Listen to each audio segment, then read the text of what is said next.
Au moment où les membres du Conseil électoral d'Elections Cameroun et l'ECAM entament l'examen des 82 dossiers de candidature enregistrés, une question est lancinante. Comment va se gérer les doubles voire triples investitures dans certaines formations politiques? Ils sont 4 partis politiques sous le coup. Le RDPC, 2 candidatures, dont Paul Biya et Teller Onana. Le Manidem, avec Maurice Kamto et Dieudonné Yebga. Le Parti Univers, Akeremouna et Chantal Adelaïde Memboué. Et enfin l'UPC, avec 3 candidatures, Dominique Yamchimba, Abdourahmane Baba Amadou et Jean Baïbek. Aux yeux de la loi, la situation s'apparenterait à une irrégularité.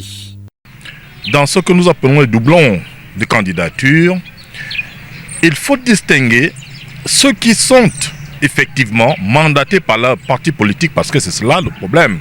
Il faut que le candidat soit mandaté officiellement par le parti politique pour être candidat de cette formation politique.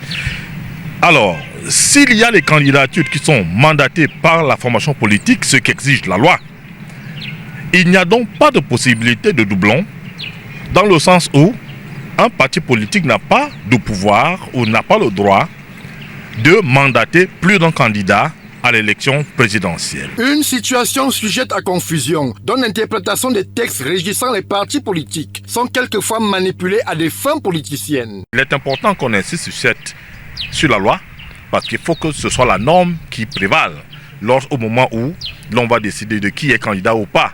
Maintenant, sur la qualité de la candidature, ça c'est un autre débat. Elections Cameroun va dans quelques jours, après examen judicieux des dossiers déposés, rendre le verdict final et porter à la connaissance de l'opinion publique nationale et même internationale les noms des candidats éligibles pour le scrutin du 12 octobre 2025.